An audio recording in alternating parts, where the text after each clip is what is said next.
All right, I heard from a number of listeners, emails, and a caller that came in saying versions of "I'm angry at Quanell X." Why is he saying what he's saying? A caller called in, Nancy from Cyprus, and said, "You've had Quanell X on your show, and you've said that you can disagree with him, but he generally takes a stand based on a principled issue. And even when you disagree with him, it's because he truly believes that what he's saying is the truth, and he's done his investigation." Nancy made the comment that I heard from a number of people that said they feel like he's on the wrong side of this issue. I said, I'll text him. He's never not come on when I've asked him, and today is no different. Quanell X, thanks for being with us.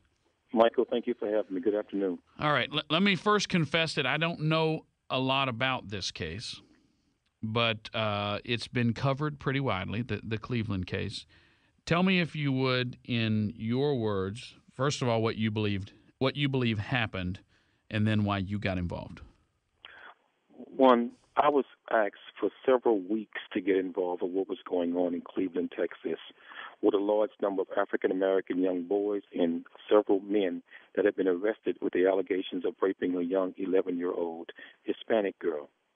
And for several weeks, I never touched it, but I did send down one of my investigators and asked him to gather as much information as possible and to report back to me. When he brought back certain information to me, then I decided to look into it myself. And that's when I began to speak with several of the young men that had already been charged and one that had a warrant for his arrest and had not been charged. My conversation with one particular gentleman in particular was an older brother. I think he was about 22 years old. And I asked him, I said, be honest with me. Did you have sex with that young girl? And he said, yes, I did. I said, were you in the trailer home? He said, yes, I was. He says, I was wrong. I made an awful, awful bad decision. I know I have to pay for that. But, yes, I was there. He said, but there are 3 other young boys that they have arrested that was not in that mobile home with me. He said, I'll take my punishment, and I'll name those who was there in there with me. But 3 of those young boys were not in there. And so I began to speak to some of the other young boys who I had a chance to speak with who had been charged and arrested. And 2 of the young boys had a solid alibi for the 2 days that they were accused of being in that mobile home.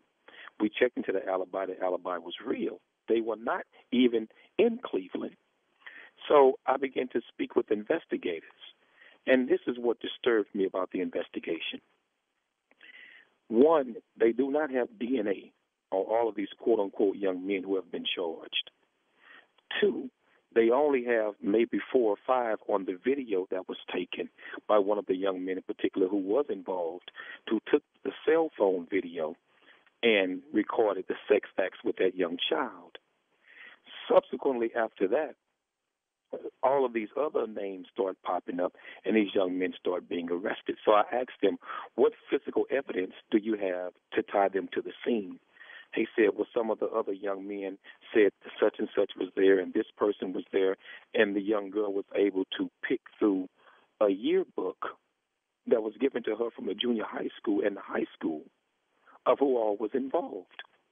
And so then I asked them, I said, well, wait a minute. Did you get a chance to look at her Facebook page? Because I have, Michael. And when I looked at her Facebook page, I was so shocked and appalled by what I saw, I asked for others to examine the Facebook page also. What was shocking about it? There were postings on the Facebook page of this young girl well over a year ago. She posted pictures of her in sexually provocative positions in lingerie and was placing these pictures on the internet. And then also she was describing her sexual relationships with men on Facebook. And I'm like, my God, this is well over a year ago. Where was the police when her mother, and we found that her mother did report it to CPS, in particular the school, and law enforcement.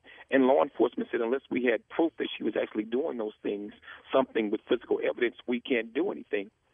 Well, come to find out, Michael, this young girl was posting these sexual relationships on Facebook well over a year ago. Okay, but So let I me asked interrupt law you, Quanell. enforcement. First So of let all, me say, you know that an 11-year-old cannot give consent to a sexual act, even if the 11-year-old looks 25, even if she wants to. She cannot legally give consent. That's statutory rape, pure and simple.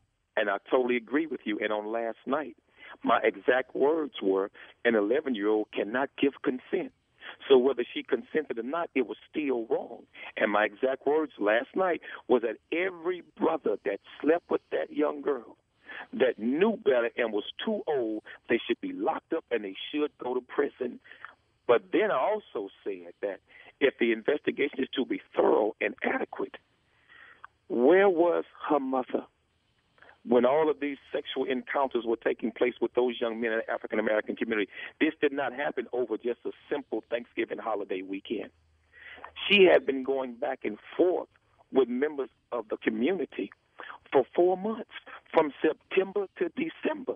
And then I asked the members of the black community, how could you all not see this young girl going back and forth? How could this be happening right under your nose and you not know anything? It's because you have not been watching the children of your community and you have not been paying attention to what's happening in your neighborhoods.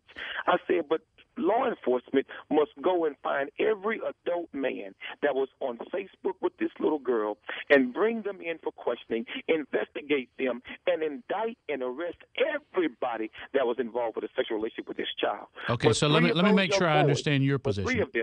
three of them that's in jail, I believe there's substantial proof to prove they never touched that girl and they were never in that mobile home.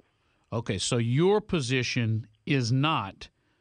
Let me make sure I understand your position. You're saying, yes, what was done was wrong, and anybody who it can be proved had sex with an 11-year-old and they are not within 2 years of her age, they should be prosecuted to the fullest extent of the law. And I'm not blaming her.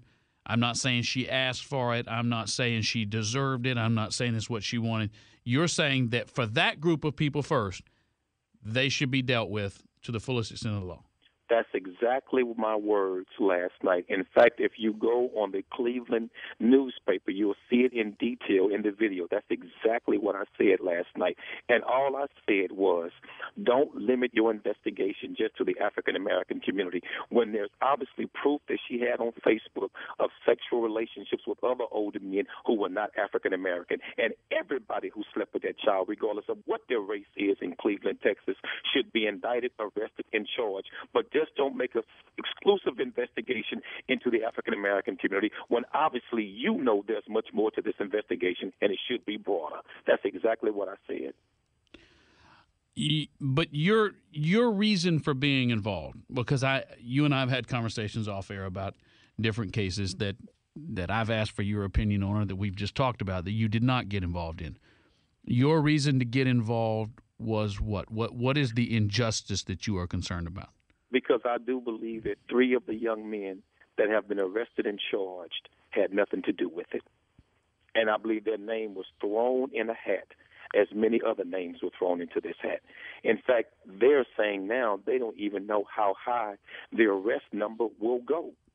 And my concern is, if you have just one young man in jail charged with raping a child that did not do it, that one young man is worth fighting for, and that one young man is worth us questioning the investigation to make sure that it's thorough and that it's adequate and that it's fair and transparent. I agree with that, and that's the only way the system can work.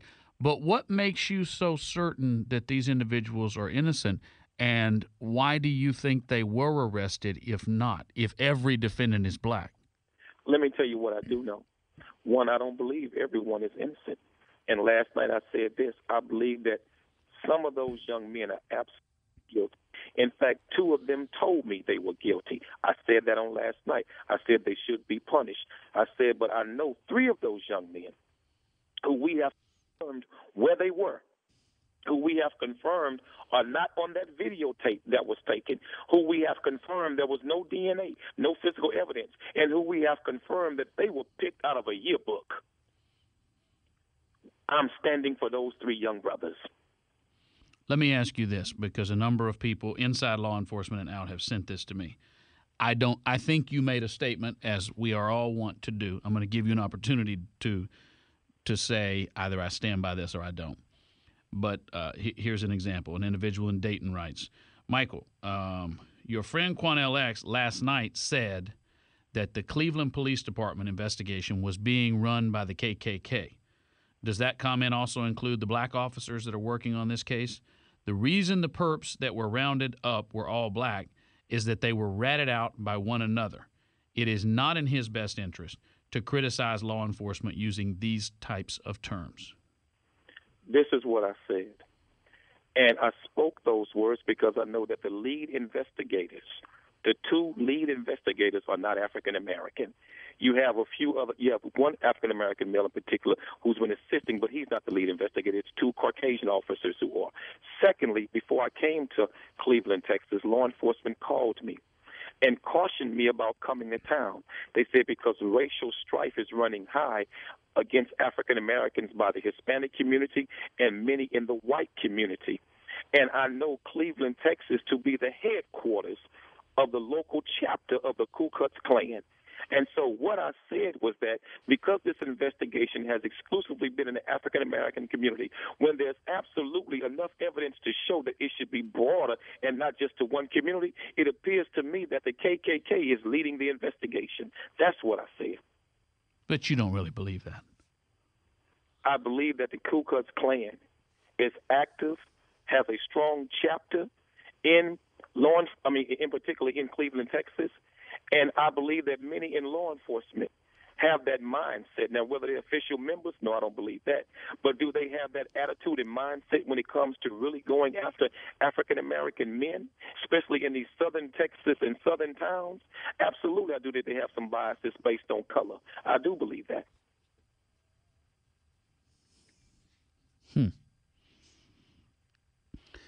So what do you think should be done? This is what I believe, and I've said this last night. That's why if you get the whole speech of last night, I believe that every individual, I don't care what his color is, should absolutely be sought out and found. If he was involved with this child, be arrested and indicted and punished. I believe the mother has to answer some tough questions as well as the father. How could you not know that your 11-year-old child was going to one particular community she doesn't even live in for 4 months, almost 4 months, having sex with grown men?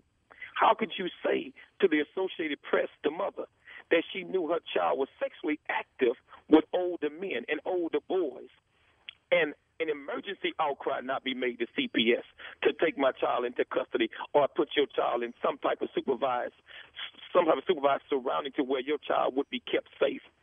And in fact, why did the school, and the mother said this, that the school never told her that her child was skipping school for a number of days in a row the way that she was involved with these men? Everybody dropped the ball and failed that particular child. And everybody who failed that child should be held accountable. That's what I believe. How does this happen? How does it happen that this many young men engage? I mean, we know that in any group, people will watch a situation occur, and because of groupthink, especially young men in a sexual environment like this, a case after case after case where these things can happen. But how does it happen that none of them goes to their pastor, a family member, a friend, a teacher? How does this happen over this period of time? Once again, the same thing I said last night. And I said this harshly last night. I criticized my own brothers and sisters in Cleveland, Texas, for not being on their posts, that our elders, that our mothers and fathers, our pastors, our community leaders, our elected officials in the black community in Cleveland have failed our young people. Because how could a video be floating around like that for weeks, and yet the parents not have any idea that this type of material is in their children's cell phones? How could they not even know that this video was even being put on Facebook, and your child has a Facebook page and a cell phone that you pay for, and you not know what the content is inside that phone? It happens because in our community, too many of our elders are afraid of the very young children that we have produced.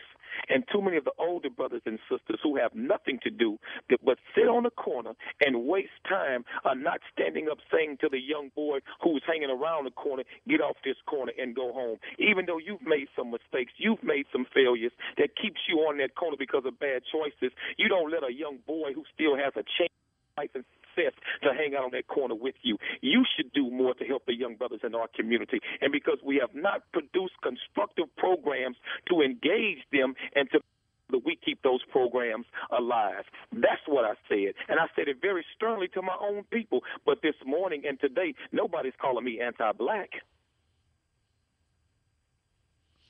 I think that's true.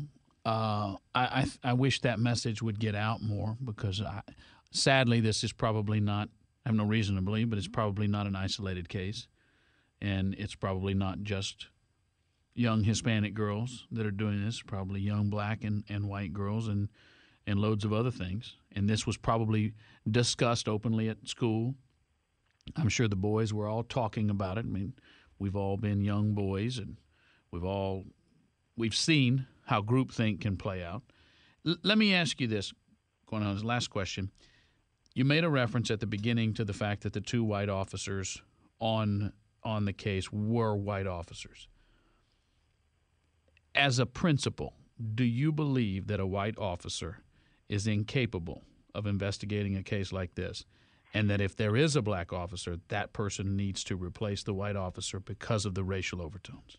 No, I don't believe that at all. In fact, I am friends with some very intelligent and very excellent white detectives and officers who've done a great job.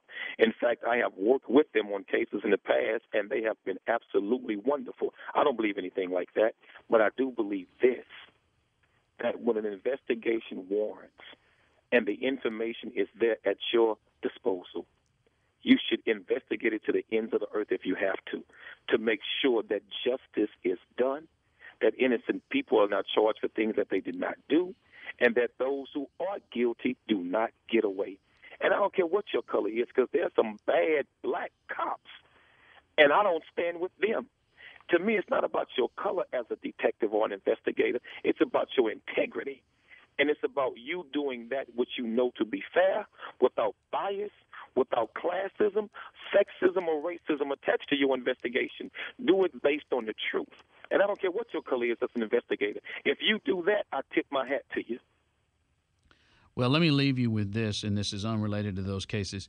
You have taken to wearing sort of cream or off-white suits, and I do not think that suits you. I don't think that's your color. Well, Michael, I think that you may be a little colorblind and that you're not seeing the suits correctly. No, I think you look better. I'm looking at last night, and I'm okay with that one. But I think you look better in darker colors, blacks and browns and deep blues. But I saw you a couple weeks ago, and it was like a cream from the 70s, and I about texted you right there on the spot, but I was falling asleep. Michael, I'm trying to get you to change some of the colors that you wear, that you may have a little more savor to the flavor of your wardrobe. You know what? You've seen me in my swimsuit. Let's not continue this conversation because it only goes downhill. Quanell X, thanks for being our guest, and thanks for calling in on short notice. Thank you for having me, sir. All right.